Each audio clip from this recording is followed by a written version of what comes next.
official meeting of the airport district here. And I'll start with the pledge of allegiance. I pledge allegiance to the flag of the United States of America and to the republic for which it stands, one nation, under God, indivisible, with liberty and justice for all. Okay, do you have any special orders of business? Staff does not. Okay, any modification of the agenda? None from staff. Okay, now is the time for public comment on anything that is not on our agenda item. You have 3 minutes. If you would like to state your name, please do so at the podium. Okay, seeing no general public comment, we will close public comment and move right on to our action item, Airport Office Building Request for Proposal. Rob, are you starting this or is Jeff doing it? I can. Okay. Thank you. Rob Etnier, General Manager, Truckee Tahoe Airport. Today is a special board meeting called by the Board of Directors to further review a discussion item from our last regular board meeting on this same topic. The matter before the board, the backgrounds or staff report there. We have an expiring assumption of a lease for the airport office building, which is an existing assumption of a lease that was from March 1st, 2023 through July 31st, 2026. There's no contemplation of a future beyond that lease within the documents. So the board here today is discussing guidance to the staff about to conduct direct negotiation with the existing tenant or to follow a public process for a request for proposal and review those as a normal course of business. So with that, there's some additional detail that is in the documentation, the current lease and assumption of lease documentation, and the fiscal impact, et cetera, is in the documents. So over to you, sir. I've already messed this up. We forgot roll call. We're all here. Okay, just to make that official. Okay, board questions. Teresa, do you want to start? Do you have any questions for?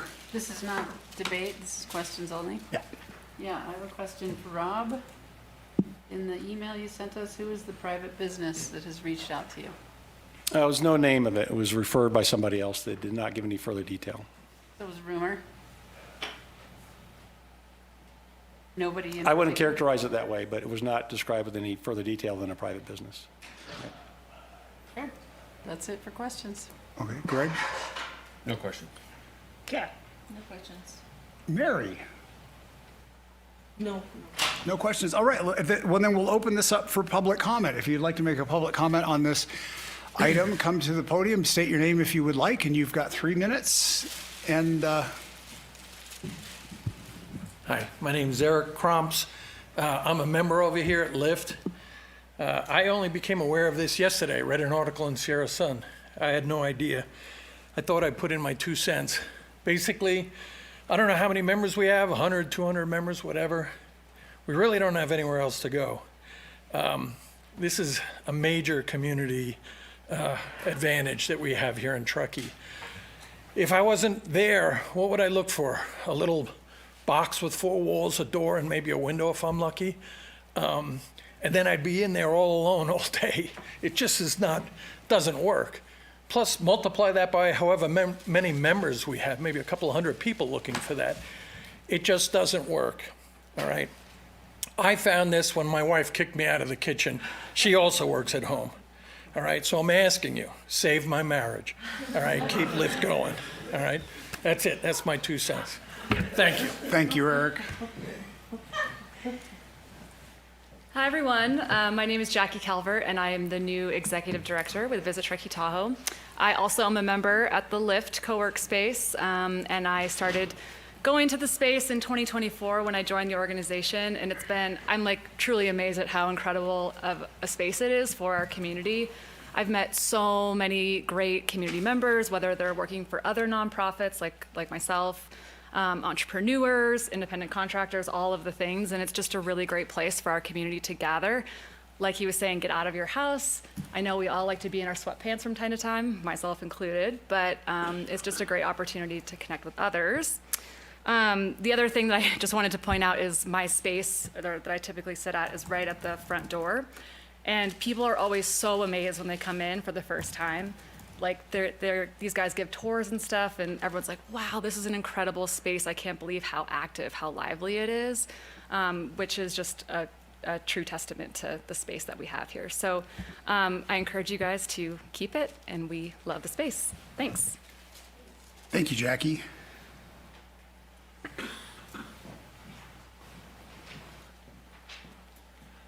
Good afternoon, everybody. Thanks for hearing public comment. My name is Derek Martin. I work with a multitude of roles regionally on economic development, one of them being with the nonprofit, the Tahoe Prosperity Center. I am not a member of the LIFT, so kind of coming here as a neutral aspect, but wanted to highlight the vast amount of times I've used this over the past and use it as a community resource to really bring federal, state, and regional dollars as the local community ambassador for the California Jobs First program. I hold meetings there to really bring Nevada County, Placer County, and El Dorado County together.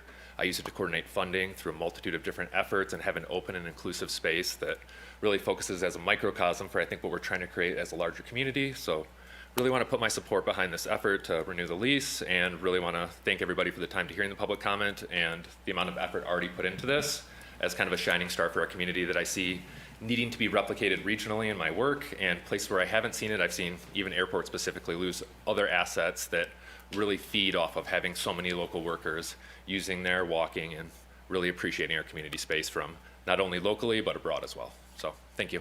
Thank you, Derek.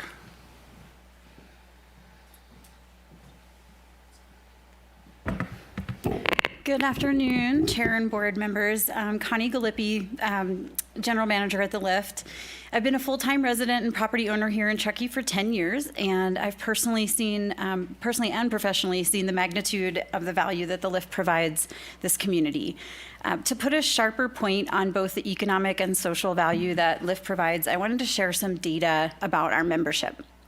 LIFT has over 270 active members and has served over 4,000 community members over the years as members, guests, meeting participants, and event and fitness class attendees. 60% of our active members and 58% of the entities that are working out of the LIFT are local Truckee and North Tahoe businesses, entrepreneurs, and nonprofits. Another 10% combined are from surrounding regions, including Reno, Sacramento, and the Bay Area. 30% are small businesses and entrepreneurs. 13% are nonprofits, and 47% are large for-profit businesses.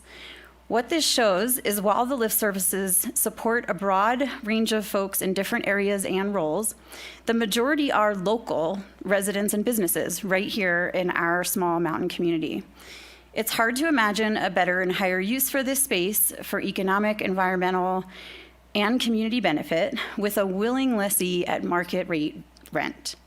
We are often at capacity and we continue to grow. However, sorry, I lost my place. We have halted all investments in growing our business, including marketing and capital improvements due to the uncertainty of this process.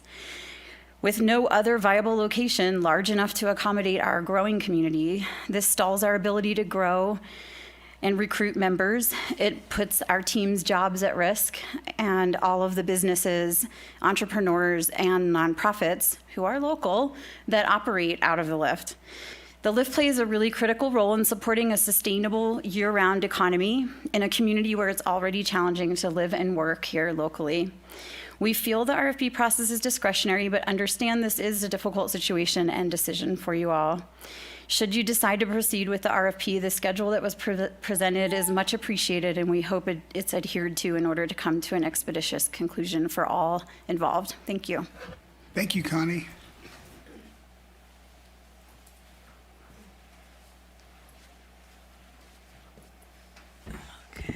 Hello, board. My name is Emily Gendron. I am a board member for the LIFT Truckee Foundation, which is a newly formed nonprofit wing to the LIFT workspace. I'm also on the board of TTCF, the Truckee Tahoe Community Foundation. I'm not here in that capacity, but I do have a level of awareness about the nonprofits in the region. I've been on that board for 5 years. And so I'm aware of all of the good that is done, both with the people that work there and the nonprofits that are housed there. Underlining what Derek said, Lyft has become one of the backbone organizations in the community, which allows for capital absorption, right? So as money comes into the community, as nonprofits are able to utilize the Lyft workspace, we don't have, 2-3 dozen nonprofits out there trying to go and recreate this and using money that's coming into the community to do something that's we already have provided for, Jan.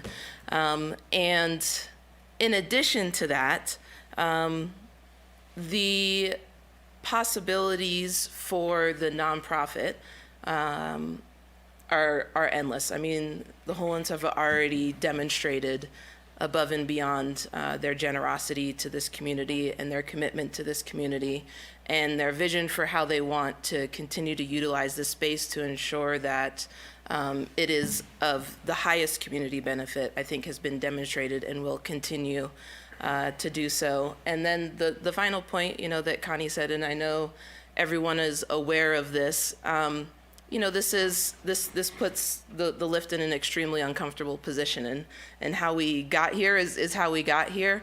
But I do believe that, taking into consideration the reality that businesses don't operate on these timelines, having uncertainty up until months before a lease ends is generally not how things are done. So thank you for your consideration. Thank you, Emily.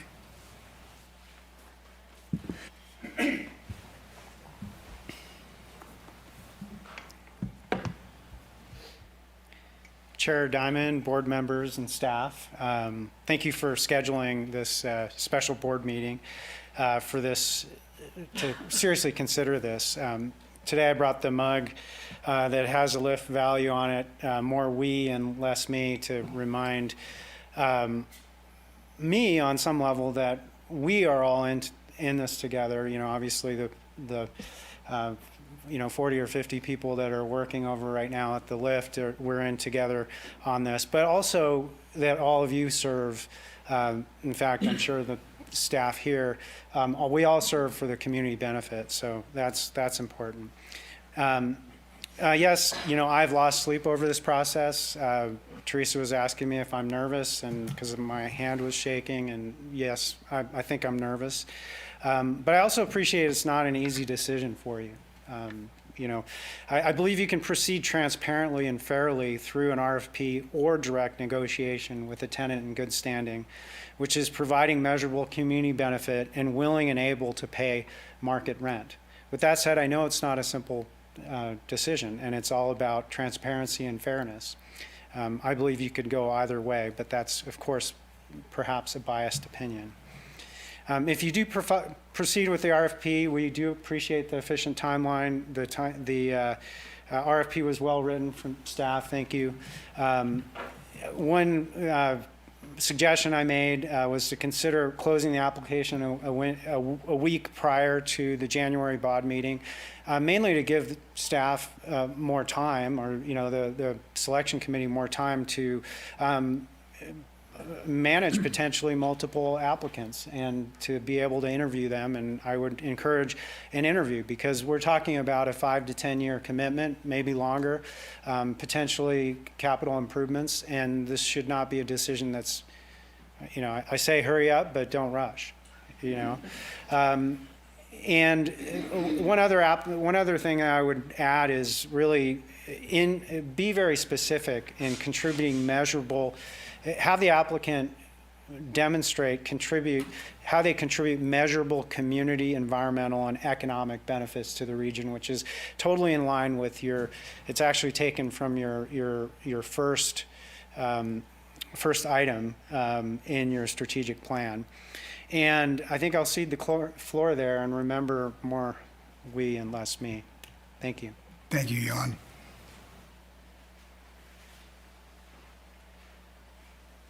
I see a negotiation going on for public comment, so I feel like we're not over. Hello, everyone. My name is Chris of On the Ball Athletics. I'm a personal trainer over at Lyft Co-working Space.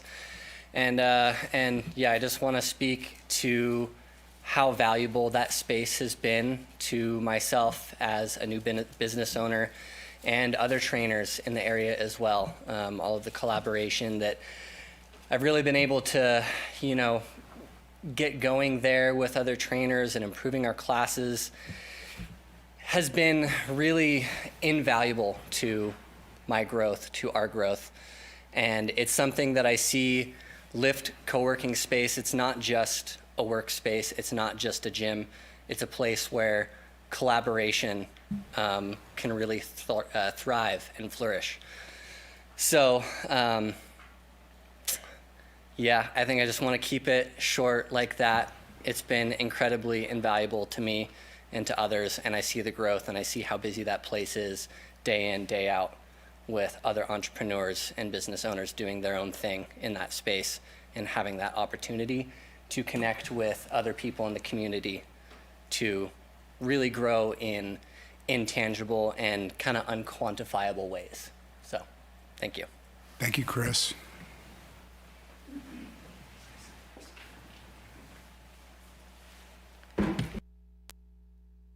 Culpepper, and I used to manage the space, and Jan and I have worked together.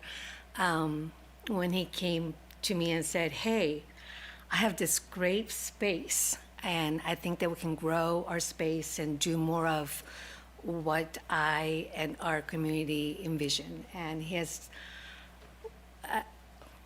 I did some, but most of the ideas and action has been on Jan's part in growing this community in this space and doing a lot of behind-the-scene work to make the space more amenable to be used by all community members.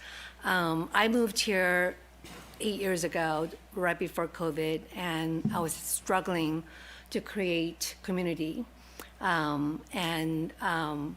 I have to say, because of Lyft and all the vision and the mission behind what Lyft is about has enabled my family and I to be part of this community, and we love it, and we're a very active community, and we couldn't have found that without having Lyft as a part of this community. So I used, even though I'm not managing there, I'm there probably on a weekly basis because I also use the wellness center. And I still have most of those members. Some of them have been with us since the inception, and so it's their home, and it's not affecting just the 200 to 300 members, but beyond that, their families and their career, and it's like, it's their employment place. So I hope that you will give Lyft another, long-lasting opportunity to make it grow more of what's already there. Thank you. Thank you, Sung.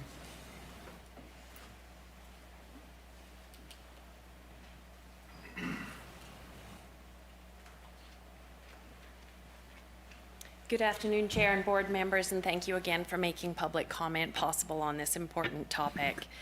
I've had the pleasure of being a resident both in the North Lake area, but also a member of Lyft for half of its 12-year life, and that means that I was able to use the particular gathering zone as an anchor when I was coming up from Sacramento and the Bay Area.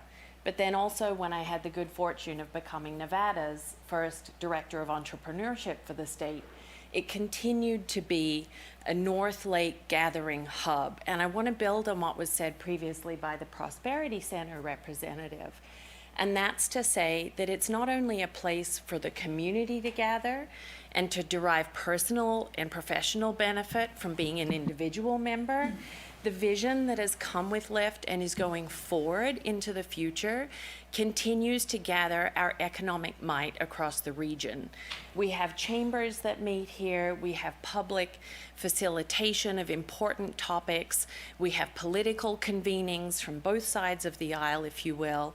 And so what we are enabling here is an interconnected vision for what the region can become.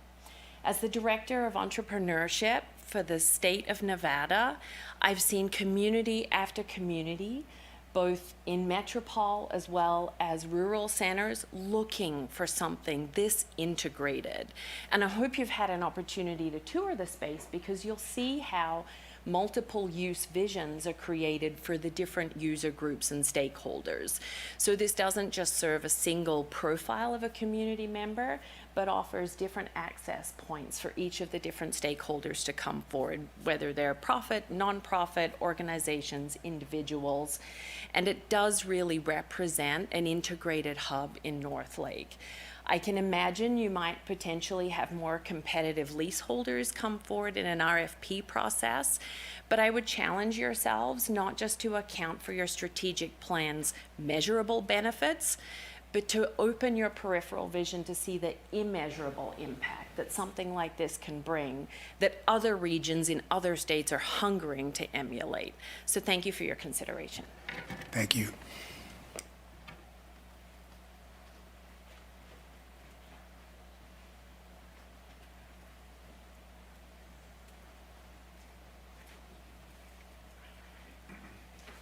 Oh, I like this. Someone put a little sticky that says to smile. My name's Ellen Rayner, and I have been a member of Lyft Truckee for its entire 12 years, continuously throughout COVID, because it was that important to me that it continued to exist for our community. I was also longtime president and chair of Tahoe Silicon Mountain, which has evolved into Lyft Truckee Foundation, which is the programming arm and also providing scholarships to people who can't afford the full membership fees. And it's important to us to see a decision made quickly so that we can continue our fundraising efforts to support those members of the Lyft. I think, you know, I wrote a letter to you guys earlier this fall and gave some examples, but there's just countless stories of business connections, personal connections, just being thankful for having a professional presence and a place to operate out of, and all of the collaboration that comes from it. So I just want to underscore what several others have said already. I appreciate you having this open, transparent process, and I would encourage you to move as quickly as you can. Thank you. Thank you.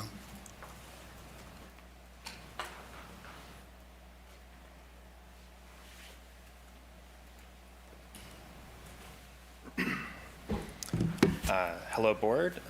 David, chair, and there's the airport. My name is Brian Broom-Peltz. I've been involved with the Lyft for many years, starting out the original building and over here now into the new airport building, both as a team member, as a community organizer, and as a small business owner. Many points have been made, and I wanted to highlight two. 8 years ago when I moved here, I found it quite difficult to get plugged into the community. I found a lot of people already had existing friend groups, and as someone who enjoys exploring the nature and all the benefits that we have here, I was trying to find a way to do that. Bit by bit, I built my friend group, but when I meet people here who are looking to get plugged into the community, who are looking to be part of North Tahoe and Truckee, I point them to the Lyft, because I think it's a really easy way for young professionals or professionals of any age to be able to find a community of people, the informal place of the cafe or just working around in the gym. It's been a really natural way, and I've personally made many friends through the Lyft. And the other thing that I think is really obvious and also has been touched on is that by having a space like the Lyft for people who are looking to start new businesses or new projects, the place that kind of continues to be the churn of energy that makes Truckee and Tahoe such a beautiful and exciting place to be.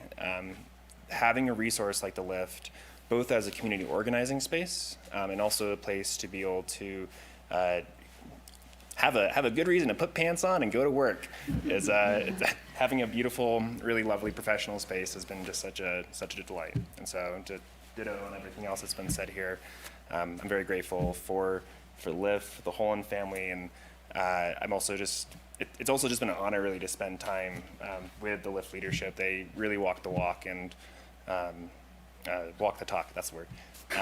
And I thank you for your consideration, and I'll reserve my time. Thank you. Thank you, Brian.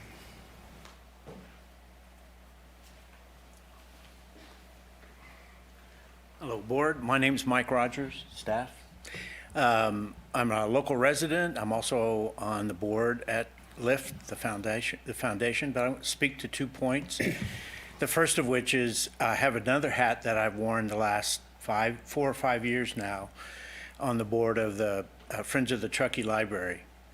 And we've been very blessed with the generosity of the Holland family and LIFT organization to support that very important nonprofit and helped us really bring the whole idea together. Because if we hadn't had that space, we would have been stuck in somebody's kitchen or in a corner at Wild Cherries sometimes.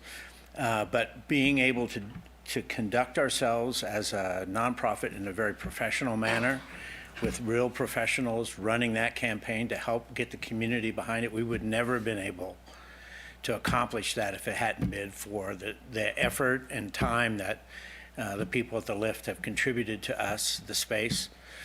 And then as a resident, I put my other hat on, and I wanted to say that and reinforce the fact that having this asset in town is so important, as others have said, to entrepreneurship. But I think that asset, when it was originally conceived, I don't think Mary's been on the board that long, but she's been around a while.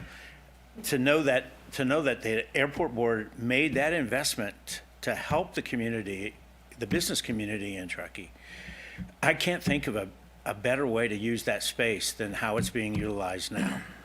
So no matter how many other offers you might get, this is a business decision, I understand that, but I think when you look at the qualitative side of the ledger, it certainly fulfills the vision that the board originally saw in terms of supporting the business community in Truckee and the region for that matter. And I want you to go back and think through that original vision and say, yeah, that's a commitment we made then and a commitment we need to continue to make to the town. So thank you for your time. Thank you, Mike. Any further public comment? Okay, seeing none, I'll close it, and thank you all for an excellent public comment period. Everybody stayed within time and was respectful and reasonable and awesome, so thank you all for that. So open up for board deliberations. Who would like to start? I'm happy to. Okay, Teresa. Sorry for my headache, speaking slowly today. First thing I want to say is, the meeting we had a week ago, we deliberated this, and we came up with a 3-2 vote that, in my opinion, the clear direction was if the lawyers said we did not need to do an RFP, the decision was made, and that we would do direct negotiation. So I personally think this is a moot point based on that from last week. So here we are, we have all these pages and all these people, but I was clear on that. You guys can argue with me if you want, but that's how I remember it. I think that this is our second meeting on this specifically, so we are and have been doing a transparent process because anyone can come here and talk to us. There's no secret here. And nobody has shown up and said, I want to rent it. I haven't seen anything about it. As far as the list of people we were given that might be interested, I spoke to Boys and Girls Club. They're not interested. Haven't spoken to CAL FIRE. We know JSX has not made a commitment. Private business is an unknown. TTAD office space, we don't need 10,000 square feet. So I think that would be short-sighted. And we just heard from Friends of the Library, but I also spoke to a couple other people. Oh, I don't know my mic on. A couple other people on that committee who said we are not interested either. So of this list, I don't see anyone that would be jumping in to do an RFP. I think we've had at least 50 letters in support of this. I haven't seen any that aren't in support of this. You saw two. Not in support of this, they're in support of going to RFP. I would not like an RFP. I'd like to stick with what we decided last week, which was to go to direct negotiation if legal said we did not have to go to RFP. That being said, if RFP is the way that the will of the board wants to go, I would be more inclined to say we have 7 days to get letters of intent or interest before we even bother with the RFP process, if anyone's even interested. Lyft is a known entity. They've been paying the rent. They've been doing a great job, and we've heard a ton of support. Other than that, I don't really have much to add, except I think we should do direct negotiation and redo a lease as soon as we get the appraisal back. Or I guess we're waiting for that, right? For the money. And that's it for now. Reserve the right to counter later. Okay. Kat, you want to go? Sure. Oh, yeah.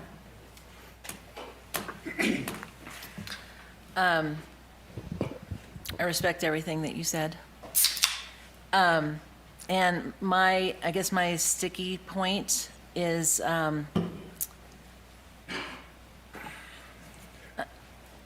setting precedent. This isn't the last time we're going to be in this position, or probably not us, but some board.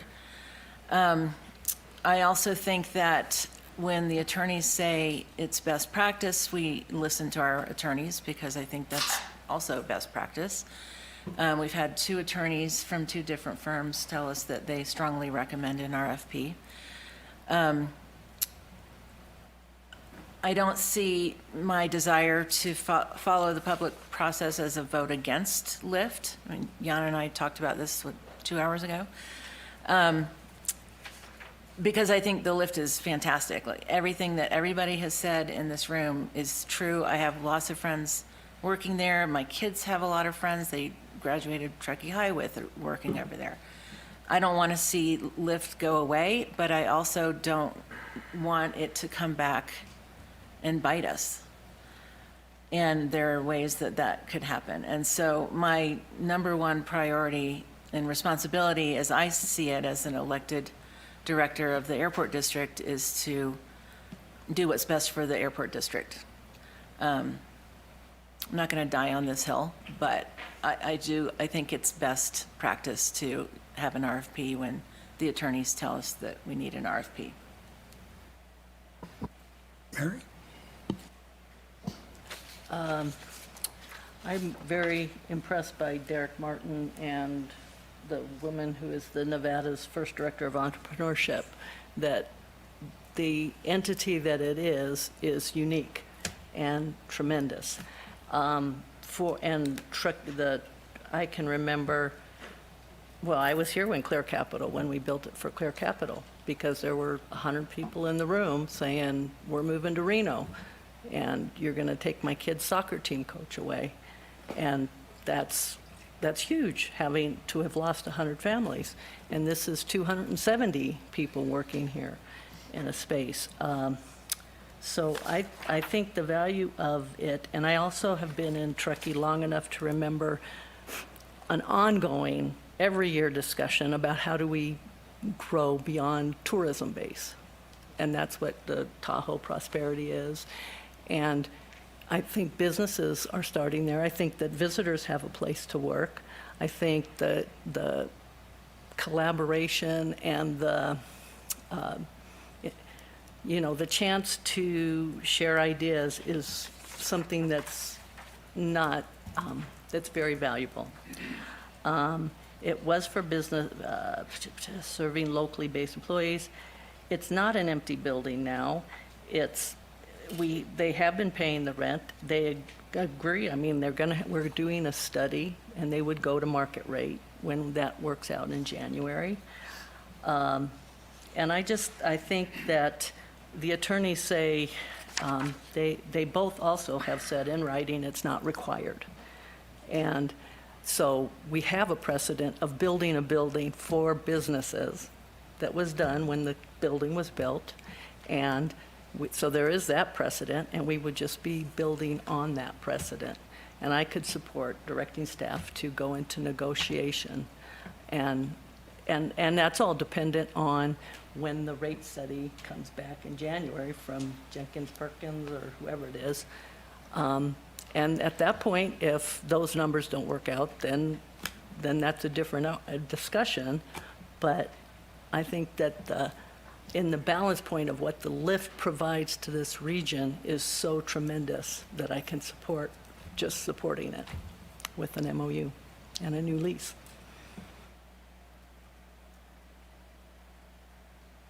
Great.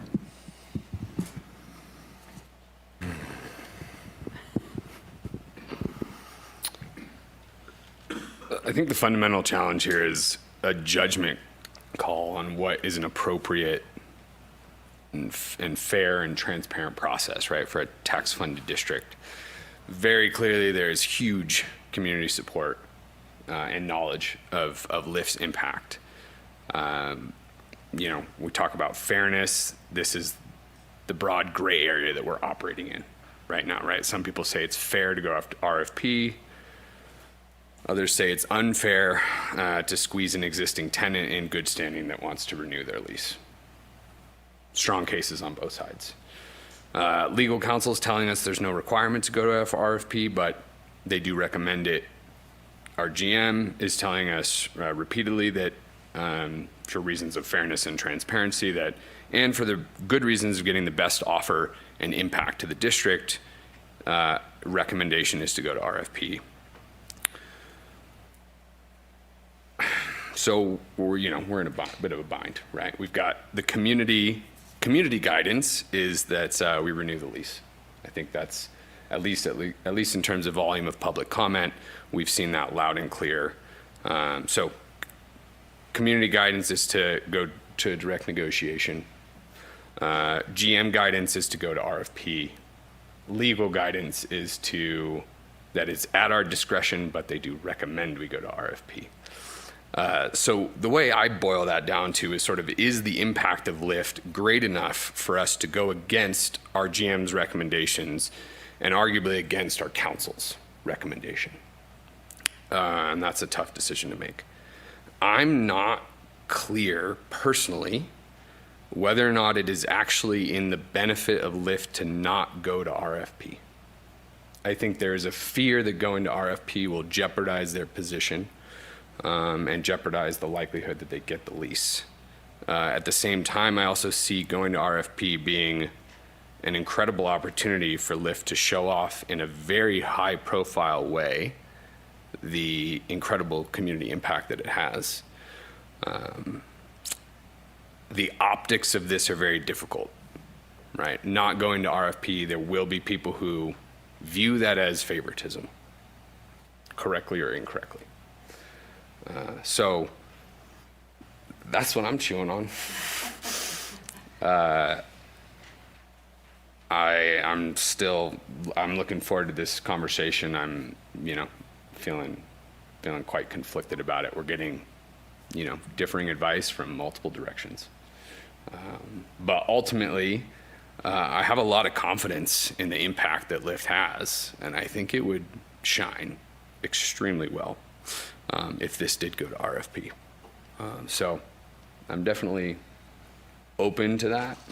I do not quite agree with your description of our understanding from the last meeting. I think it was, in part, I wasn't expecting to get that feedback from them. But it wasn't, if they said this, if they say X, then Y.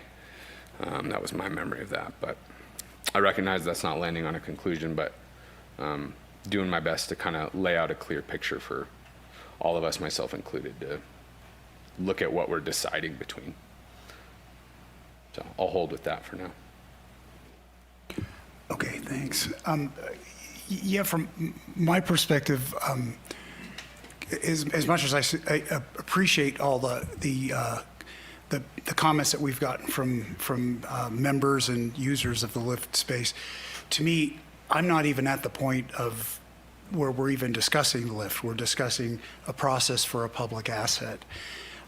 In virtually every other case, I think we would go to an RFP and not maybe think twice about that. Granted, the LIFT has been a good tenant, and the impact for the community has been measurable. I do feel, I agree with Kat that every time a board here, elsewhere, makes a decision, it does set precedent.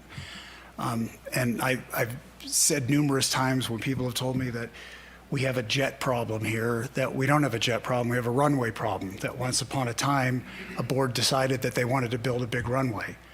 And then jets came. And there's consequences for board actions.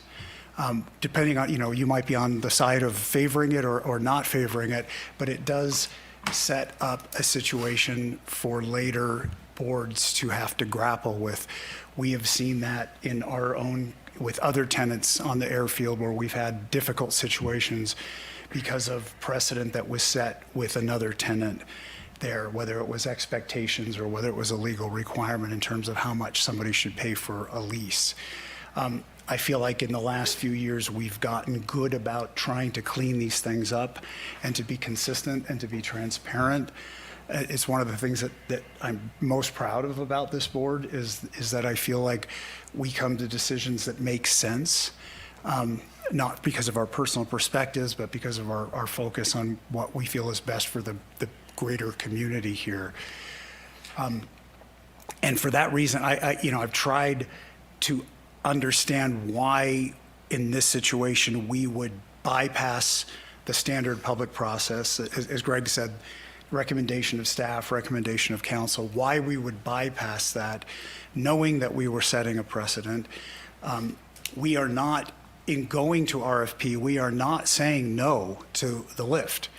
We are saying that we open the process up for public participation, and we don't know what we get from that. We might, the last time that building was open, we had only you, Jan, who were interested in it, and that could very well be the same situation now.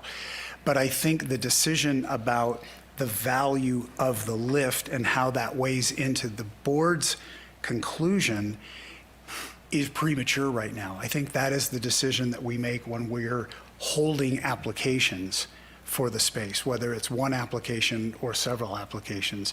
And this board is not, we are not forced to go with the highest bidder or to go with, we do have discretion in that area. Where I feel like even if we legally have discretion, where it's not prudent to go is to bypass public process. That's what concerns me.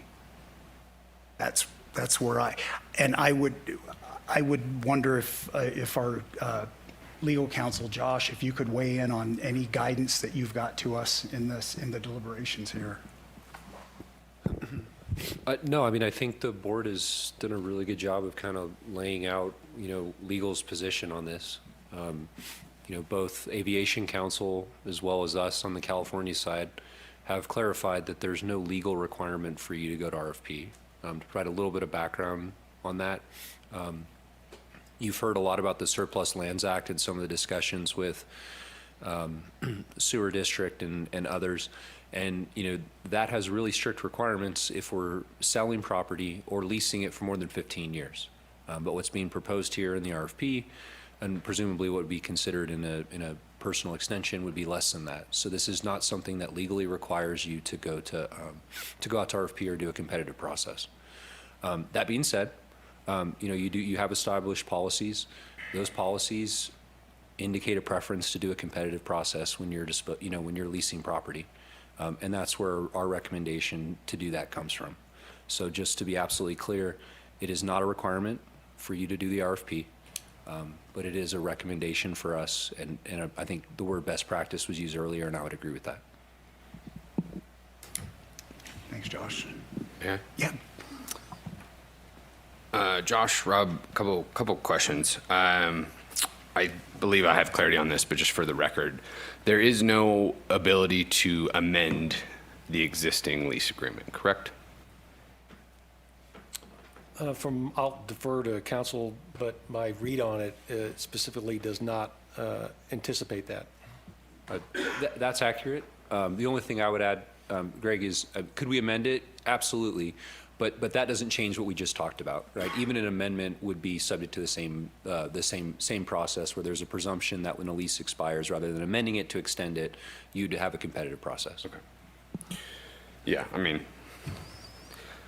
my sense is many people in this room are frustrated that we're in this process, right? I think the primary argument to bypass what would generally be considered best practice is because there was a miscommunication or however you want to characterize it, around the terms of a contract, right? If there was a lease renewal in that contract, we would not be having any of these meetings. Lyft would renew their lease and we would move forward. So that fundamentally, that's why we're here. On that note, Can I make? Yeah, go for it. Just, I mean, kind of pegging on to what Teresa talked about, trying to reach out for a letter of intent to see if there is interest. Because going through an RFP process, limiting it to 25 pages, having worked in the consulting field, there's a lot of time, effort, money involved in putting together a process. And if there is no other letters of interest, then it kind of, you don't have to go through the process of 25, of getting all of the information together. Because we think there might be interest, there might not be interest. We know we want to do the building as a whole. And I think Teresa's concept of, is there interest? And if there's not, then we go to the MOU. And if there is, then I have a lot of comments about how the RFP is written right now. I have some real heartburn on some of those issues, and I would want to see some significant changes in that RFP. But if there's no interest besides the lift, why go through this whole process? Go ahead. We're starting to go on a tangent, and I had a couple other. No, it's all good stuff. I did have some follow-up questions, I guess both for Rob and for Jan potentially. I understand there was a discussion about an MOU in the fall or in the summer. That was a possibility that was on the table. Is that correct? No, that's correct. We were beginning to talk about the future requirement to renew the lease, and we're starting to talk about what the lift was interested in developing as part of that. Okay. And if an MOU at that time had been completed, would that have reserved Lyft the right to on a lease renewal? And it's my understanding per our primary management compliance documents that would give favor to the existing tenant, yes. Okay. Why did that fall apart? Or why did that not get executed? At the point that other serious interest approached us for interest in the building, that triggered a criteria for me that we should not just go with the existing tenant, but open it up for a normal RFP process, that we did express other interest in the facility. Okay, and what was, just so I have my timing right, what was the timing of this? This was August, July? Yeah, summertime, right. Okay. So if I'm getting my sequence of events here, there was a discussion about the MOU, but then another interested party expressed interest in the space, and as a result, it caused a reevaluation of contracts and associated requirements. That sounds correct. Okay. Okay. Any more comments? Teresa? Nothing? I also like Teresa's suggestion on the LOI, if we go in that direction. Okay. I'm not sure that I would support that concept, because I'm not sure that that's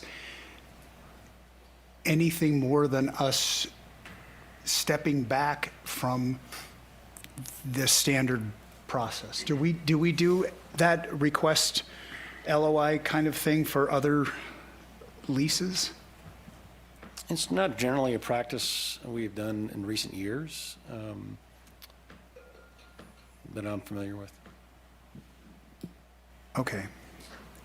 And I'm also cognizant of the time of year and the likelihood that, this is not when a lot of people would be paying attention to this. And could that be perceived as hindering the transparency by instead of the full RFP period for responses, that we limited it to a week. Granted, what Mary was saying, it's like to respond to an RFP is a process. And on the other hand, it's what we would expect a tenant to do that didn't have a renewal right. So what I would wonder about, Mary, is do you want to go into some of your questions about the RFP itself?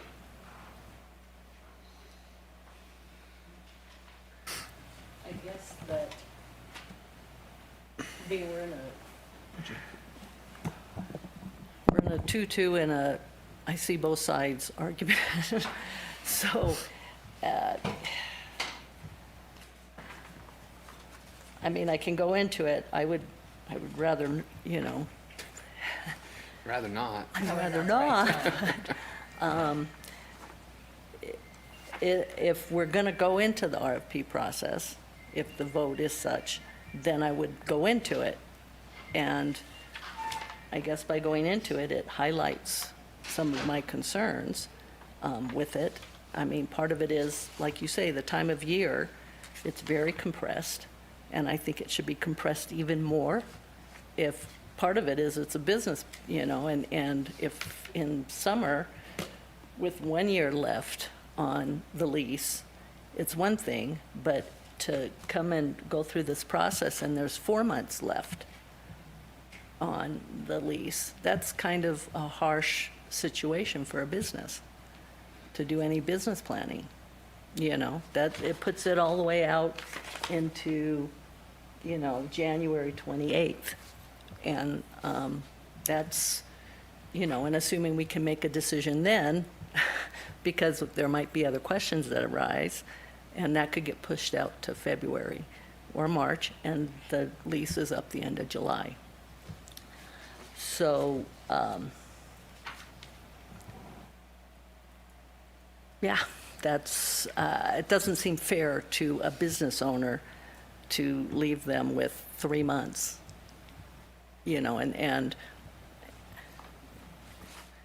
but if we're going to go that way, then yes, there's quite a few, I would want the proposal scheduled to be compressed even more, and I understand it's the end of the year, so that's difficult, and that's why a letter of interest kind of addresses that.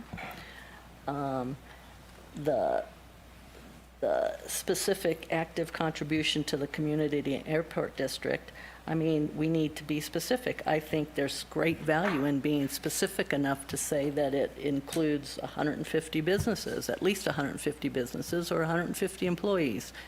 That's when it was built, with that intention of that building. And I would be that specific. They're, showing the economic value to benefit to the constituents. I think that being specific with some of the strategic factors, I think there should be a statement that about income from the rents received shall be considered landside revenue, because right now that's fluffy with the aeronautical and non-aeronautical, and I don't like that precedent. I think in terms of scope of opportunity, there's external costs, and this goes back to utilities. Do they pay utilities, or do we pay utilities and recover it in CAM? They pay utilities. So that, under scope of opportunity, the external costs, such as utilities, or the comment that we just got about the other property tax costs that are included. That I think that they should do some of the candidate interviews, and there should be board rep on that as well. So this needs some, the PMCDs in here, reference PMCDs. I've read them. I was there when they were developed. They're not pertinent to non-aviation leases. So, one other one. Yeah. So that's my first thought, that I'm not happy with this RFP. There's enough, it's not specific enough for what we're trying to incorporate there. And when it was built for Clear Capital, knowing there were 100 families that were going to have to leave, and there was a lot of concern in the community about that at the time. But I think it served a purpose. It was very valuable in keeping those 100 families here. And then when they left, thank goodness we had somebody to step up. There was nobody else there wanting to step into that space. And there was money, because there were still 3 years on it, at $1 million of rent, that Clear Capital put money up and Lyft put money up of their personal monies to guarantee that the rent would be paid for those remaining 3 years. And it has paid the rent for those 3 years. And I just think the economic benefit of trying to build something that, as Tahoe Prosperity, that, as she's talked about in terms of Nevada, you wouldn't have something like this. You want something like this in a community, and I think it's very valuable. So in the end, I still am a believer in going straight to an MOU. If we have to go to the RFP, I want significant changes in this, which means another couple weeks. It means we meet again, unless you don't agree with what I'm putting out here. So it just kicks the can down even farther. Had this gone ahead last midsummer, it would have just been done. And instead, we're spending all this time, and we'll be spending more time. Just, yes. I'd love to be able to answer Greg's question, which wasn't necessarily, was somewhat directed to me, but I have some clarification that I'd love to have. Can you come to the podium for the recording?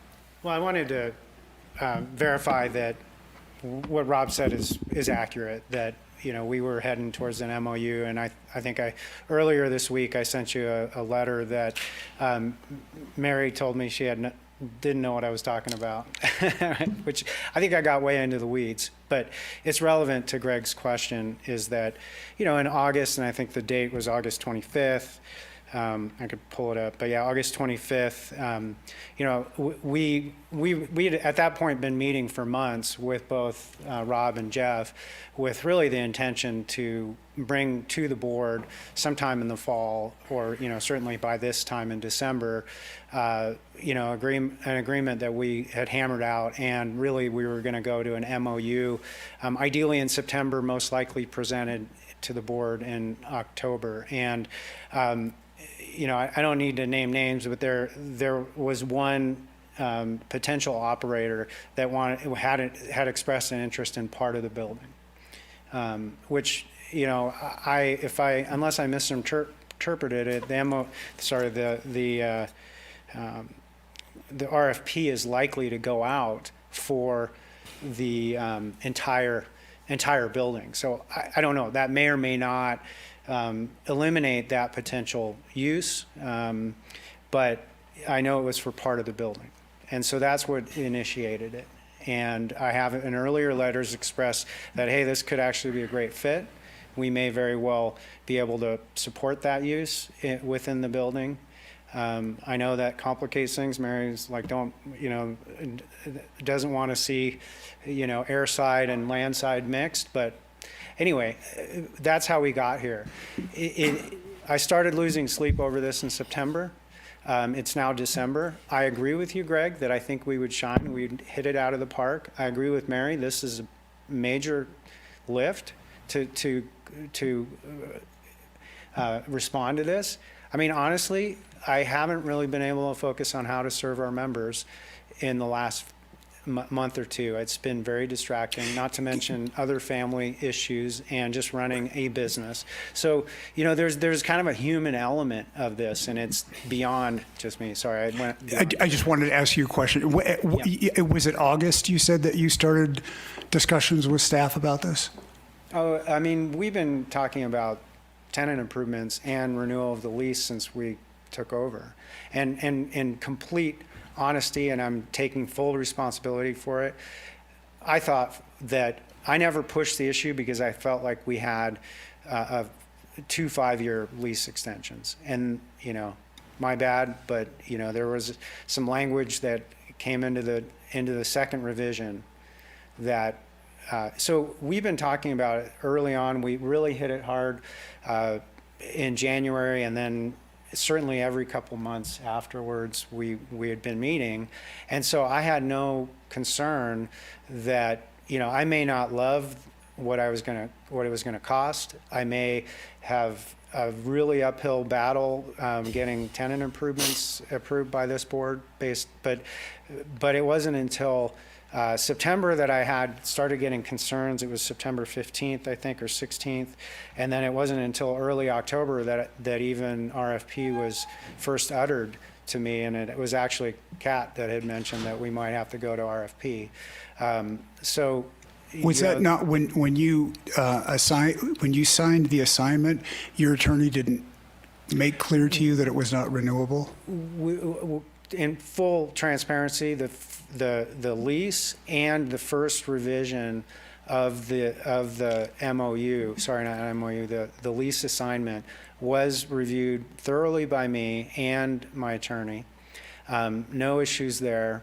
We looked at, there was a provision that we would need written approval to get the lease extension, right, by the airport. But at that point, the main issue for me was we were so focused with other things that I really should have pushed that issue, because there's several emails flying back and forth saying this is important for us. Like, I don't know how we're going to recoup our investment in 3.5 years. And, it's just a hard business lesson for me to learn, because I got an email specifically from Rob saying, hey, this is the amendment based on our discussions. We never discussed eliminating that possibility, but I think what I do know is that we spent a lot of time talking about how to limit Clear Capital's long-term liability. And I believe, and Josh can correct me if I'm wrong, Rob can correct me if I'm wrong, but we don't believe, at least I don't believe it was specifically to eliminate our possibility to extend. It was to limit long-term Clear Capital liability. I think the last thing I just wanted to mention, and I appreciate you giving me as much time as you have, is that I've become an expert at TTAD's lease policy and available. It's in TTAD's sole discretion. The TTAD may issue a request for interest, RFI, request for qualification, RFQ, and or a request for proposal from entities they may be interested in leasing airport land or improvements. So 2 things I highlight: sole discretion, which has been emphasized by Josh as well, and that I don't know what's precedent, but honestly, I worry about the precedent for the Roundhouse, for the Food Hub, for public process for refrigerated building. I just hope that we don't go down that. I hope that we don't follow that precedent, because I would hate a nonprofit board to have to go through that. Thank you. Any questions, I guess? Or?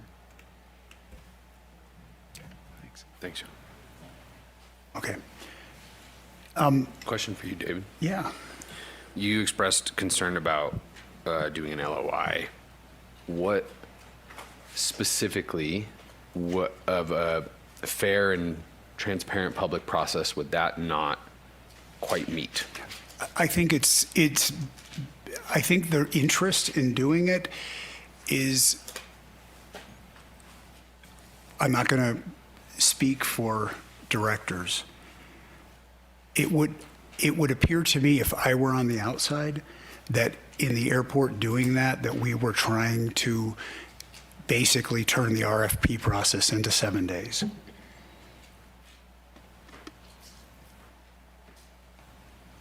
Because I think that we've got, we don't have such an open-ended thing like where we're talking about, well, let's do an LOI to see, like, for example, the property that's across from the town, to see generally what interest there might be in that and to give us ideas of what we might want to do to it. I think this is a little bit more specific than that. We do have a property. We've got somebody in the building right now. You know, we're basically looking for proposals so that the 5 of us can decide what we feel is in the best interest of the district in terms of that. And so then I feel like the LOI is then taking that opportunity and restricting it to 7 days without much, like for example, would we get disclosure on financial documents in that 7 days?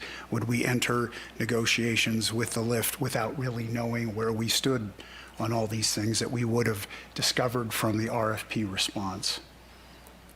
It seems like we bypass all of that.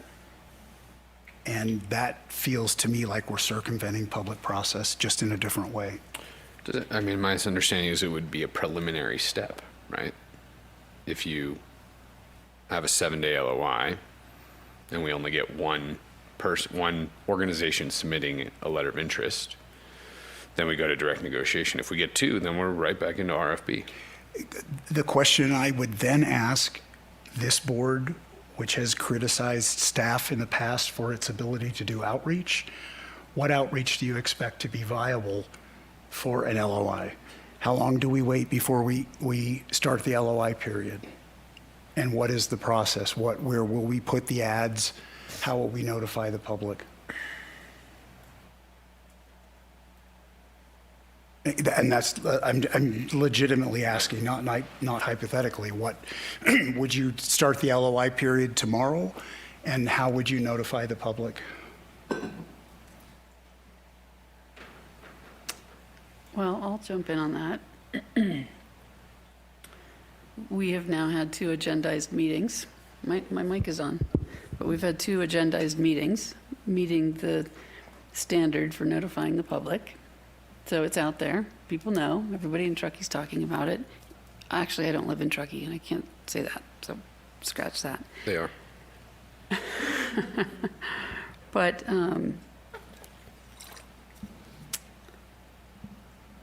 I also don't think I've ever criticized staff for not posting anything or doing public outreach. I think it would prove to us, like we have this hypothetical list of people that are interested, and I made a few calls and found out some or most of them aren't. So if we made it official and said, send us a letter if you're interested, I don't see the harm in that.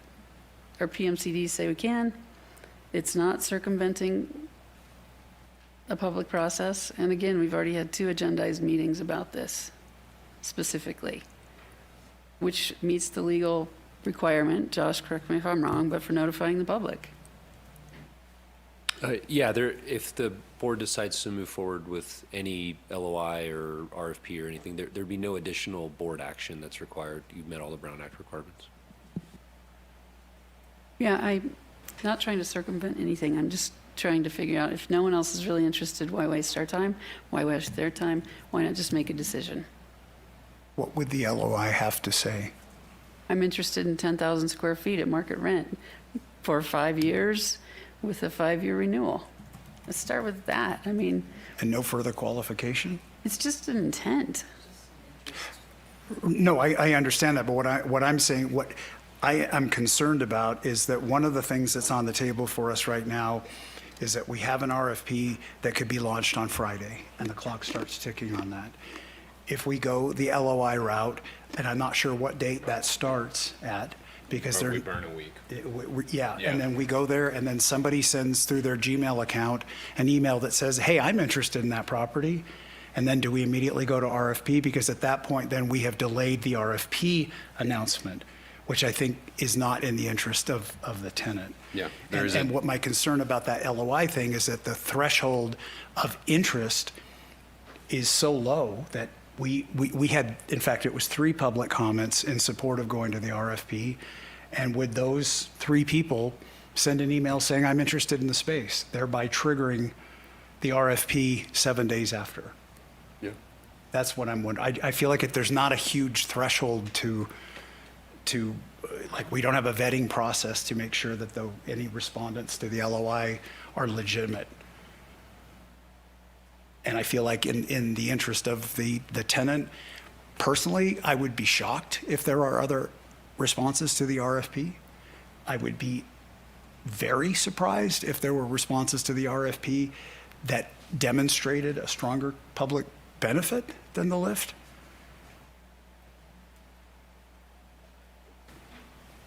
Go ahead. In terms of the way that the RFP is written, the public benefit is active contribution to the community and airport district. There's not anything specific to, supporting nonprofits, for-profit, small business. Not that specific, and it should be that specific. Or maybe it shouldn't be, so that it's at our discretion to determine. Yeah, Mary, can I But ask? then point-wise, there's a rubric in here that is, that's the rubric. And that is such an asset for the community that I can't not consider that. What about the rubric, though? I'm not following.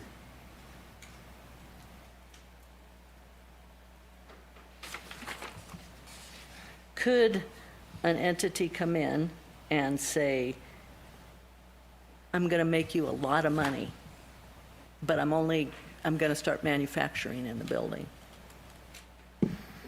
How are you going to balance that then? Let's say, so then we come back with the RFP and we're faced with this, and instead of paying $250,000 in rent, it's going to pay us $500,000. How are you going to balance that against 270 people who are providing an asset to this community with entrepreneurship and nonprofits and all of that? And we can still choose that, but you're setting yourself up for an even more difficult decision, in my mind. I respectfully disagree. How I personally would handle that is I would listen to my board mates, I would listen to public comment, and I would consider recommendations from staff and council to deliberate and come to a decision about that. I don't think it's the airport district is not in a financial position where if we don't take the highest bidder, we're going to be homeless. We know that. So I think that, and we have demonstrated that in other decisions that we've made in the past, that money is not what speaks loudest to us. We do want to make sure that the assets that we've got are generating reasonable return.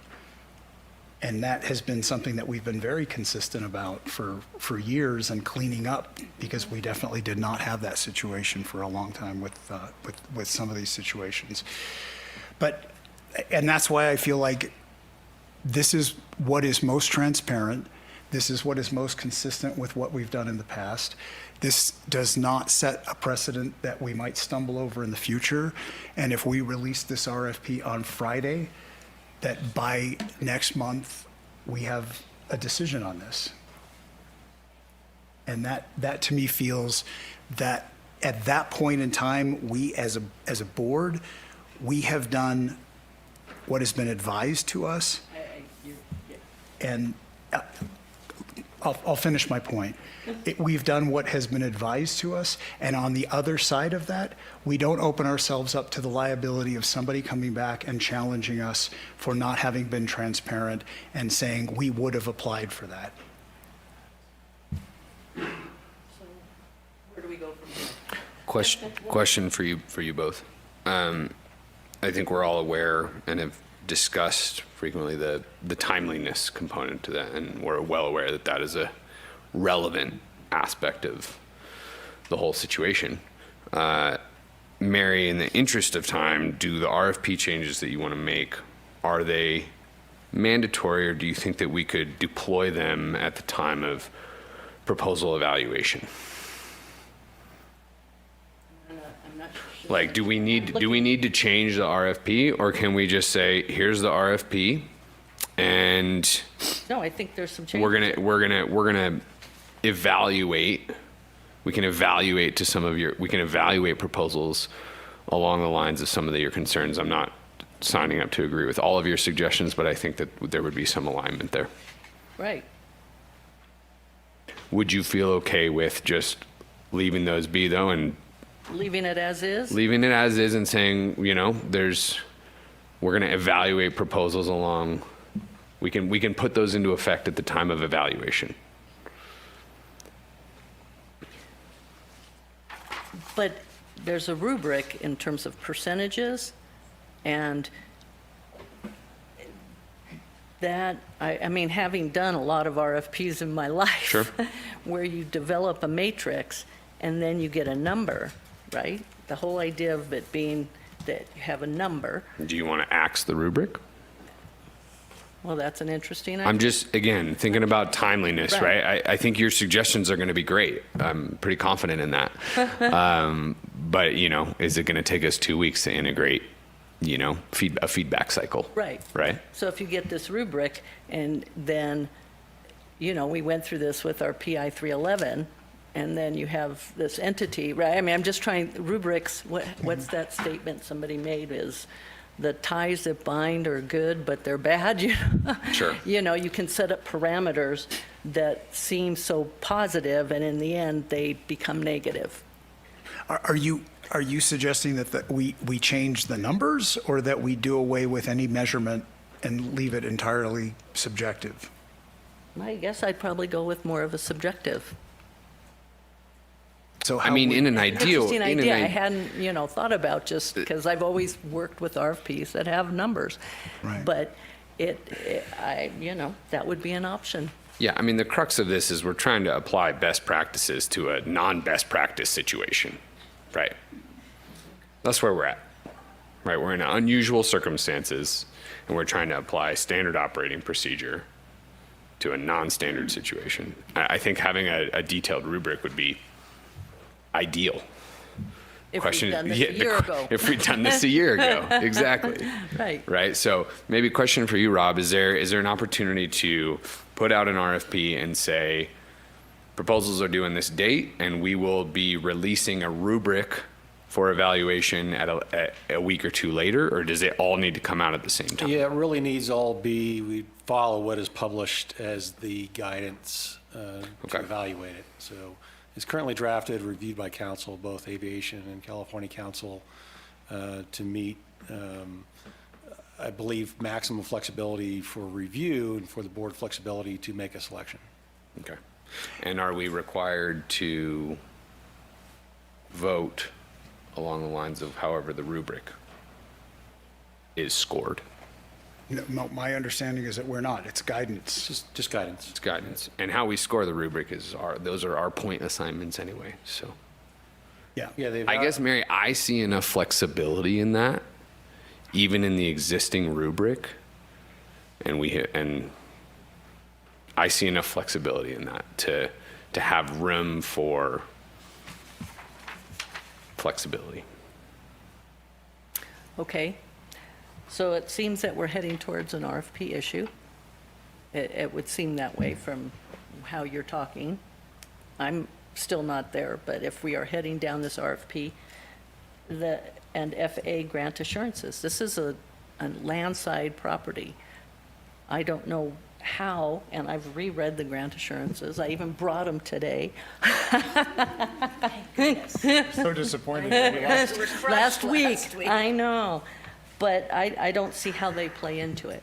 And aeronautical as a subleasee, or, I just don't think there. And I think income from the rents received shall be considered landside revenue. I am hard over on that. I think we need, we as an entity have been very much talking about landside, airside, and. But is something like that something that seems like an accounting thing for the airport to determine that? And would that be, to an applicant responding to an RFP, do they care whether this is landside or airside revenue? It makes it clear from our viewpoint, and I But think. makes it clear to whom? Okay. No, I'm not trying to argue. I'm actually asking, and maybe this is a Liza question. Currently, the money that is coming in from that building, is it going airside or is it going landside? Landside, sorry. It's landside. And is there any reason that would ever change? No, not with the current state of the building being purchased by local funds, not by federal funds. Now, It would remain, and it's non-aeronautical on our airport layout plan. So in essence, it's non-aeronautical property and non-aeronautical revenue that's earned from that property. But under 2.1, it's saying that it can be used for aeronautical or non-aeronautical purposes, provided compatibility with zoning, safety, and FAA grant assurance obligations. And I just point out that's a true fact, what you said, as is written, and Aviation Council reviewed that as well. There is flexibility with all of our land as a federally obligated airport. And there are differences between, quote unquote, aeronautical, non-aeronautical. But if an aeronautical entity came in to use it for aeronautical purposes, we would have to evaluate that. So hypothetically, if there was a commuter airline that wanted to rent space there, because they are an airline, would the revenue generated from the space necessarily be landside or airside?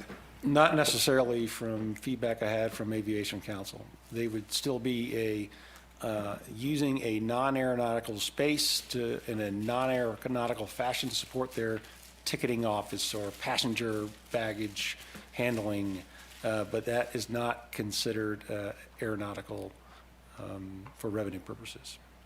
Okay, non-aeronautical space. And if I understand, and the only way that would even become a discussion item would be if the successful RFP applicant was aviation related. Otherwise, it's pure landslide. Unless we change with the FAA, the ADO office, the nature of that facility's relationship with the ramp, with the airfield, then it would still remain non-aeronautical. Okay. And so for the RFP purposes, there's nothing we would put in the RFP that would be able to guide that? I don't think anything additional, but to Jeff's point and to council's point is that we are a federally obligated airport under grant assurances right now. Right. So Mary, my question for you is, is there, because if you have concern about the content of the RFP, I don't think, Josh can correct me if I'm wrong, because of our agenda, I don't think we're agendized to vote, do the RFP, and now let's discuss. I think it's to discuss the whole thing at once. Concept. Yeah, so if you. The specificity.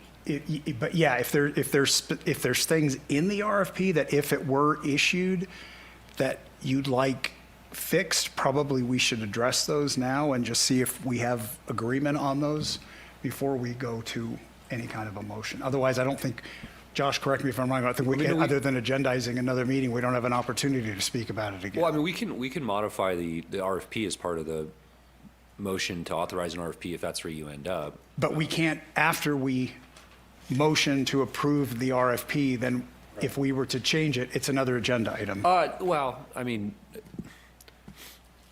not necessarily. I think we could handle that, but I mean, just more practically speaking, it's cleaner to go with the former if the board's comfortable with that. Alternatively, if you'd like to take a straw poll without taking action, that there's confirmation that a majority want to move forward with an RFP, then you could have a conversation about the substance of the RFP, have resolution on that, and then finally do your formal motion to close out the item, to approve an amended RFP. That's another option. Does that work for you, Mary? Are you comfortable with that? A straw poll? Straw poll and then digging into it? Straw Can poll. I say something? Yeah. We have not yet decided to do an RFP, and I just want to say one last time, we hear all the time at our public meetings and feedback from this community that we should do more for the community. And we have an opportunity here to affect hundreds of lives in a really positive way. And I think that is core to what we do. I'm not going to say it again. You guys have heard me say it over and over. But in my heart of hearts, I think we should just negotiate with this tenant for the right reasons in my heart. Okay, so your vote toward going for an RFP would be then no. I'm still discussing. Okay, I'm just trying to get a straw poll to decide whether or not We all want to get this done. I get it. So do I. Do you have any concerns around the optics of favoritism on that? None. Okay. Do you feel that our ability to make decisions in line with that goal are taken away if we are evaluating No. proposals at a later time? So we would still have the ability and the option to make a huge community impact, have that positive force in the community. We would still have, you feel that we would still have that option if we went to RFP? I think that we do, but when you bring in a rubric and you put numbers on it, then we're voting on something that is not emotional. And I have a lot of You emotion decide the around it. numbers. We decide the numbers. So I'm not comfortable with that at all. So you feel there would be an erosion of their competitiveness because of getting forced into that structure? I do. I mean, let's say Palisades comes in and wants to rent it for their administrative offices and offers twice the money. We're going to be forced to make that decision, and the optics of that, depending on who you are positive or negative. I don't want to go down that route. And like I said last meeting, I don't know anyone over there. I've never stepped foot in that building, never talked to anyone about it. I just am hearing the hundreds of people in this community, this small mountain town, that'll be affected if we don't do this. If we don't give them the lease, but not if we... Negotiate a lease, they might still tell us to pound sand. Yeah. Yeah. So, yeah, Who would? they could. After fair market value, Yeah. after we do the resort, You can say we can't afford it, you Right. know? And This then- isn't a done deal if we vote to directly negotiate. Yeah. because that's going to be Yeah. due mid-January. Mm-hmm. I'm with I'll answer Teresa your on this. question. What's that? I said I'll answer your question now. Okay. I'm just really frustrated at this whole situation. It just feels like we're trying to deploy best practices, as I said, in a non-standard situation.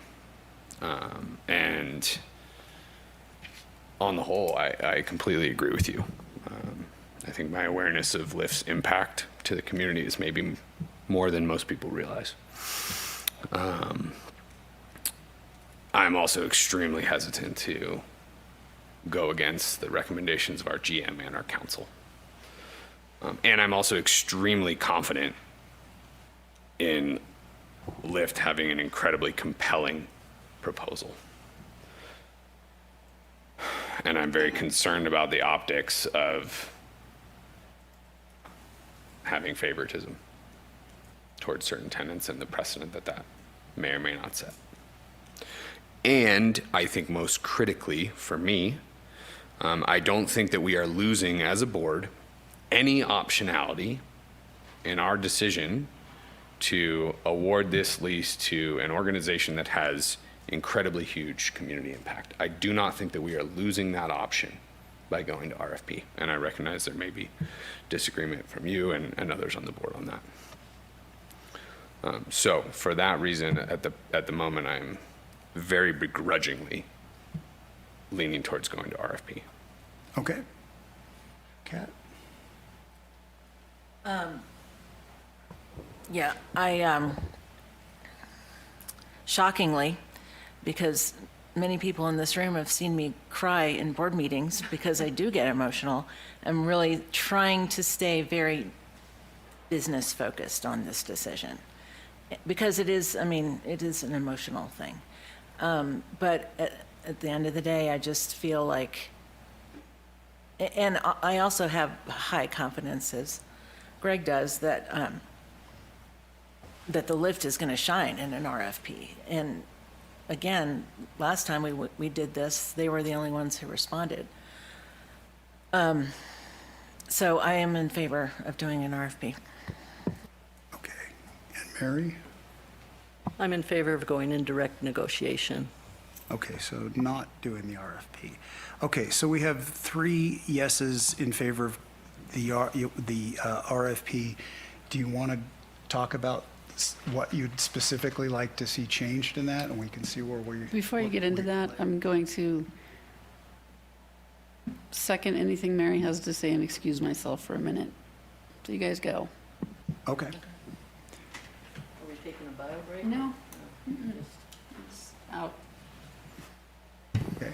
So Mary, do you want to, The scope of opportunity should also include external costs such as utilities, business property taxes, or other things that I'm not aware of as I've not been in business. Microphone. So, under, under, What page is that? this is 6. There should be a. page 6? This is page, well, it's actually page 3. Scope of opportunity, successful proposal will lease and occupy the building under standard lease. Tenant responsibilities also include the following: listing external costs such as utilities, business property taxes. And there might be other things that I'm just not aware of because I've never run a building. But it does factor into how much it costs to have that facility. Active contribution to the community and airport district. I guess this would be a place that I would want to see, well, it's at another spot that I have it. Dates, I would say, okay, if we can do, the RFP is released on the 12th, which is Friday. The optional walkthrough window, the 15th, which is Monday. Written questions, I would move that up instead of into January. I would like to see that by the end of the year, by December 30th. Why is that? Because I think that if we're trying to push this so that we can have a decision in January 28th on a go, no-go, and we would Earlier. have the fair market value at that point, but that there's no room if this is 7.7, selection committee review is January 26th, and then it comes to the board on the 28th. I want everything else compressed shorter so that there's actually time for review, and I think the fair request to do interviews is also valuable. So I think everything needs to be pushed. Otherwise, we're going to be making a decision in February, or we'll have to have a special meeting. And I won't be here in February. So, You leave in February. and when do I leave? The 10th. Okay. What is staff's position on that in terms of pushing those deadline for written questions? Couple items. Of course, we can. There's another paragraph, rights reserved. So the way it's written, we also have a rights reserved, which basically says we can change our mind at will and change all informalities. With other RFPs, we've allowed questions. Often the questions are really simple. Do you want 11 font or 12 font? I'm using an extreme example. I think in terms of a public process, I looked at these dates very carefully. Rob and I discussed them, planning to work through that weekend, et cetera. I think it would behoove all of us to give a potential proposer time to ask questions. When we did the tower RFP, when we did the landing fees RFPs, when we've done major contractual, via L3 Harris for ADSB, we usually leave that up to about a week prior. And also when asked a question, we post online, question asked and answered, so everyone is aware of what was asked and has the same information. So it's a long answer that we can do whatever we want. Typically, we usually give it up to about a week out. So I guess coming at it from working projects where you have deadlines and working it backwards, and I appreciate that you guys have spent time thinking about this, but I'm looking at a submission deadline of January 15th as compared to January 23rd, which is the board book has to go out on the 23rd. So there's no time for us even to look at it. So that, to me, as a proposal submission deadline of January 15th, backdates everything else. That's where I came to that instead of January 23rd with a selection committee review, which doesn't leave time for interviews. It doesn't leave time for, I would assume a board rep should also be involved in this review on day 45, January 26th, with the board meeting on the 28th. It either has to be compressed if we want to do this by January 28th, or do it in February. You know, leave them hanging for another month. Or another week if it was necessary to do a special meeting. On the board participation in an early draft, it did have the board president in there, and I suggested to Rob and Jeff that we take that out because I have to vote on this, and I didn't feel like it was fair to be part of that selection process twice. It would also make it a Brown Act panel as well. Which is one board member or But the two? board directs who's on it. If the board establishes the committee, it becomes a Brown Act body. Okay. So, addressing what Mary had said about January 23rd, proposal deadline on January 23rd on Friday, which presumably means up until close of business. How does that impact the board packet for the following week? If the board packet has already been built and then something comes in, is that something that can be added to the board packet, or is that by that point in time? I mean, Lauren and Rob can talk about administrative, but legally, yes. We can always add supplemental material to the board packet up until the start of the meeting.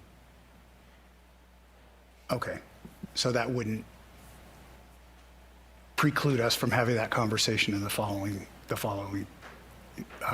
meeting.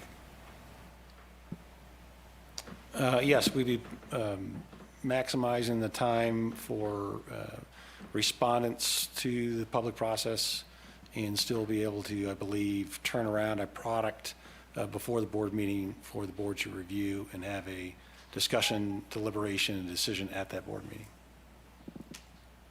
Okay. Mary, are you okay with that? No, I think it's going to be a problem, because if it comes out on the 23rd as submission, and then selection committee, so that's a Friday, and then on Monday is the selection committee review. So there's no time for interviews, there's no time. I don't think it's adequate, having done a lot of these, either you're 60 days or you're 15 days. But I think it's inappropriate, but, you know. So we could make the deadline the 16th of January instead of For the submission? that would give us an additional week essentially to finalize the negotiations with the respondents and have enough time to have the board have a normal review process for a normal board meeting over a weekend I essentially. think that's better, the January 16th for the proposal submission. Okay. And then selection review, and you don't want a board rep, I get that. But I do think there should be interviews, candidate, you know, not just the piece of paper. Interviews by the committee? I do. Okay. Yeah. As part of that process. Okay, so then it would be selection committee review, that would give you a week, and then we would see something somewhere before you, because in your staff report, you would be saying a recommendation, which would come out on the 23rd. Yes, correct. Okay. On financial offer, you got that. Financial status, proposal should show financial benefit to airport district, and I would like a line here of economic value to constituents. Adding that little bit of line, I think it's valuable. Wait, don't move on. So line, it's financial status, 8.6. Paragraph 8.6, I got it. Proposal should show financial benefit to airport district and economic value for constituents, or to constituents. I don't know what's the more appropriate grammatical. Okay. Does anybody have a problem with that? Greg is good. Kat, are you good? I'm good. Okay. This 8.7.5, current landlord reference letter is, you're the current landlord. We're the current landlord. Well, in this instance. Yes, and so be on the official letterhead, include the following, you know, and I mean, a signed reference letter from the current landlord. Is that awkward? I mean, Well, does that, would is that would it be biased? reasonable to say that we skip that in the case of a current? If Truckee River Ventures was 6 months behind in rent, we would make that known to the public. They are not. Right. So, have they paid on time? We would. I think it's delineate worth. that I think in it's a letter. worth keeping. We would Yeah. want to know that information from a different Yeah. respondent. Yes. Yes, we get it. We want to get that information It's from just other that- possible I agree, but proposers. we're in a Mobius strip there for ourselves. Mm-hmm. Well, but even in this Welcome to the situation, boat. It's just asking for pretty objective information. It's not a subjective view of the landlord of the tenant. Right, Yeah, just be part of the public record. yeah. And do we have any reason that we would not want to provide that letter on the lift's behalf? If requested, we would provide that letter on the list's behalf. Perfect. The rubric, are you all happy with the rubric? Does it feel like it gives us, again, like hers, it's the selection criteria and the Exhibit A rubric. And I kind of played with it on my own to see where they'd land, and it seemed good, but, it's like, I'm asking the other board members. I'm good with it. I'm good with it. I like that it heavily weighs the community benefit. Does it weigh it enough? That's the question. That is a big deal. It is a big deal. Should that be 50%? I mean, it gives us an argument as compared to Teresa's point about Palisades comes in and they're going to offer twice as much money, but we're talking about the benefit to the 270 entities that work out of there. Should that be a higher percentage? It's currently 40% now, I believe. Yes, it is. That's correct. I would argue maybe it should be 50%. At the expense of what other categories?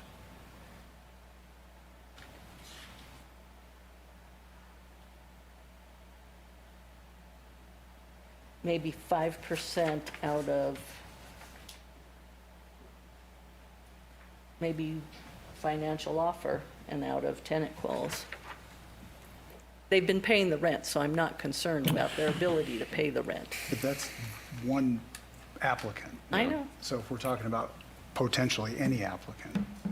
I would be open to increasing community benefit up to 50%.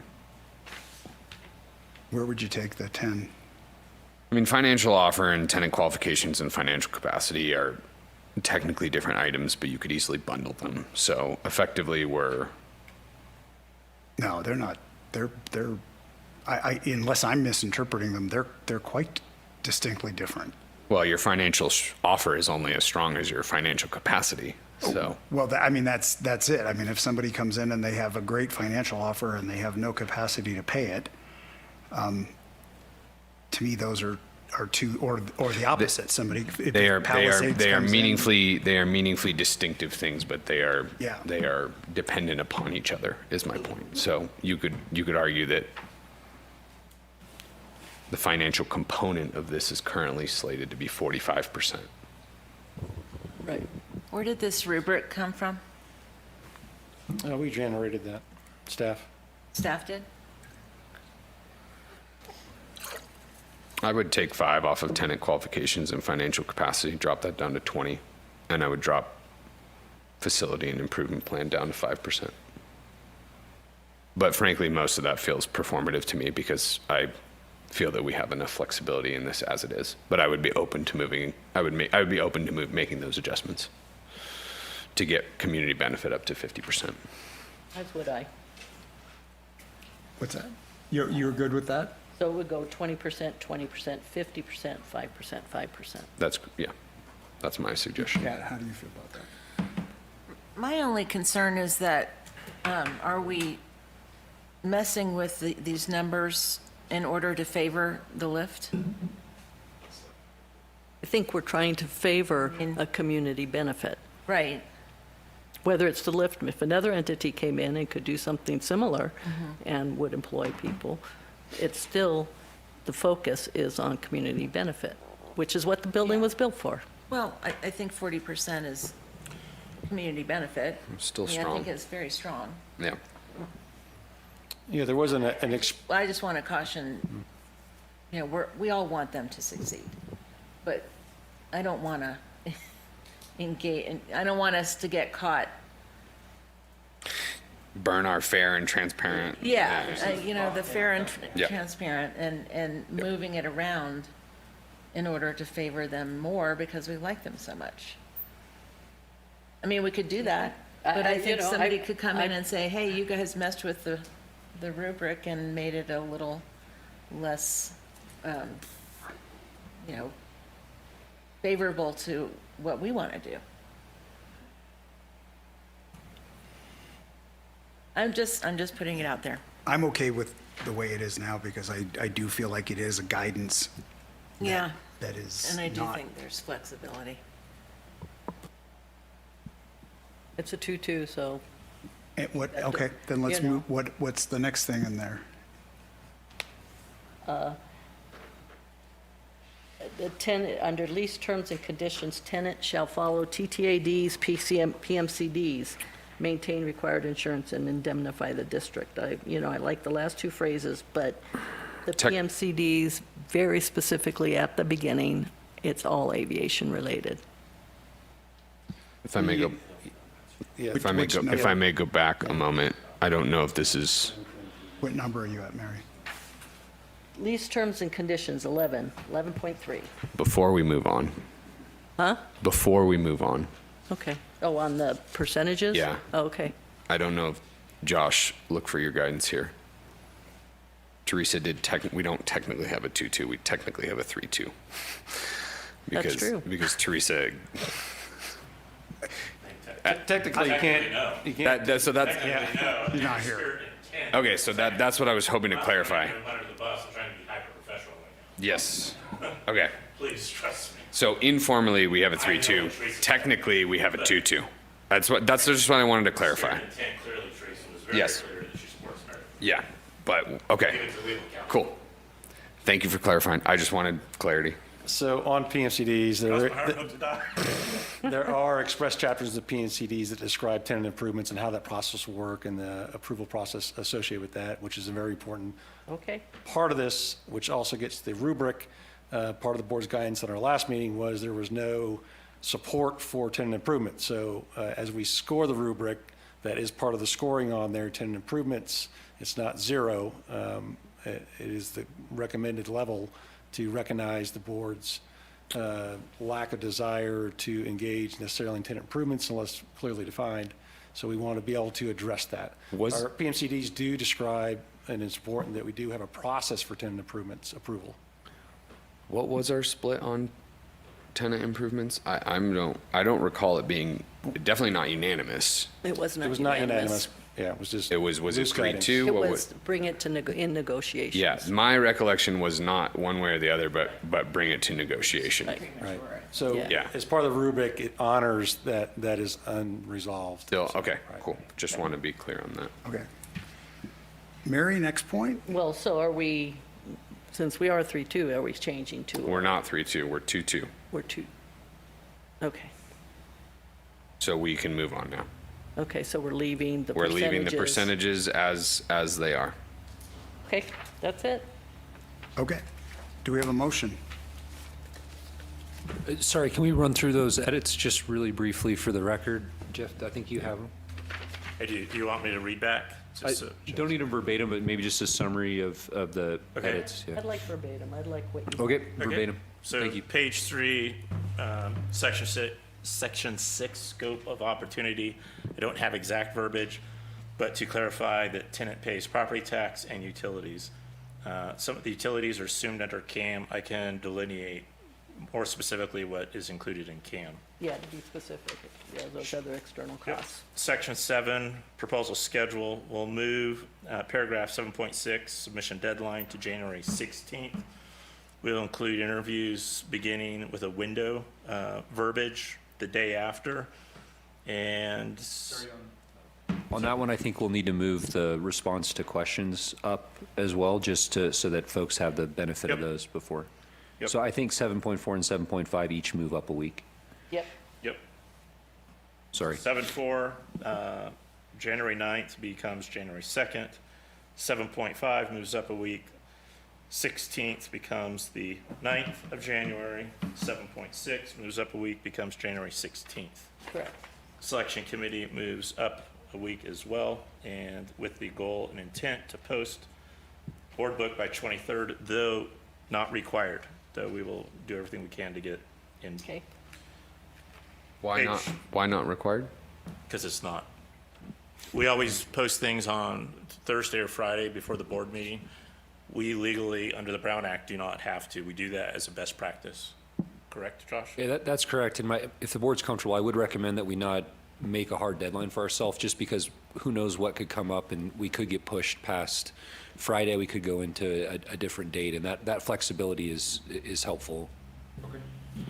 No, by spirit and intent, we'll do everything we can to post on the Friday beforehand. Understood, and I think in the event that that doesn't happen, I would expect the board would want to schedule a special meeting as needed. Yeah, okay. Yep. Also on page 4, paragraph 8.6, last sentence. Proposals should show financial benefit to the airport district and economic value to constituents. Okay. That was all the changes I have. That would be right. Looks good.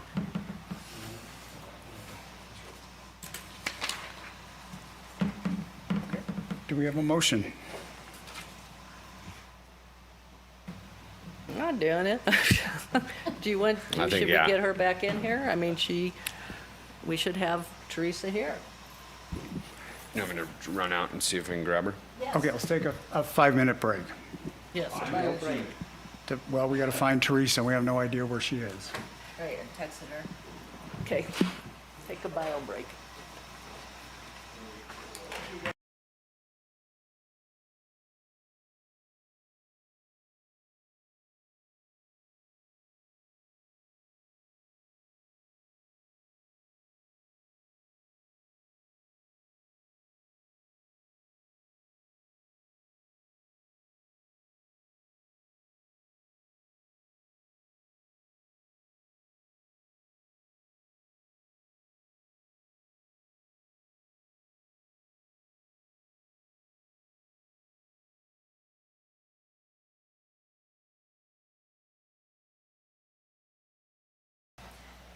You're not, okay. No, I'm looking to you. I move that we, with the changes amended to the RFP, that we move forward with the RFP and have it sent out this Friday.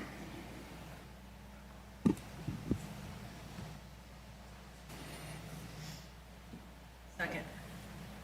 Okay, all in favor? Aye. Aye. Aye. All opposed? Aye.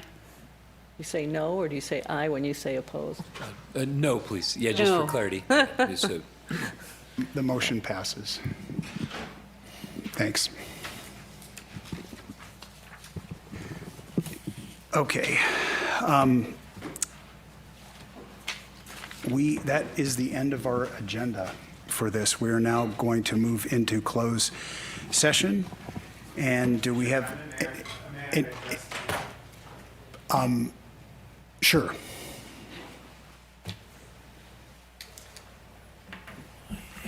I'd be lying if I didn't expect this outcome. And honestly, I really wanted to just let you all know that I look forward to pulling together an amazing proposal for you. One that, I honestly, when I came in here, what I was most aligned behind is ideally, a coalescing between staff and airport, because we are part of this community we've been part of this community for decades, 25, 35 years, depending on how you count it. And certainly expect to be part of this community for the next 25 or 35 years. And we really respect all the perspectives that we've heard and all of the concern, and totally understand the situation. And, in some ways, I agree with Greg that I think we're probably going to be in a stronger position. Do I, want to entertain the monkey mind for the next 6 weeks or more. I guess it's closer to like 7 weeks over the holidays. I would prefer not, but at the same time, I've really appreciated working with staff, Rob and Jeff in particular. And if that was their recommendation, I'm actually in some ways going to sleep a little easier that you have aligned behind staff recommendation, and it makes it a little bit easier for us to go through. If we do win this, be awarded this, that we are going to be in a perhaps a more better collaborative mood. So I hope thank you for opening up that comment. Thank you, Jan. Anyway, I'm grateful for all your service and appreciate your consideration. Appreciate that. Thank you. We are about to go into closed session, which means we do have to before you all leave, are there any public comments on our closed session item? Okay, seeing none. Appreciate you all being here. Thank you.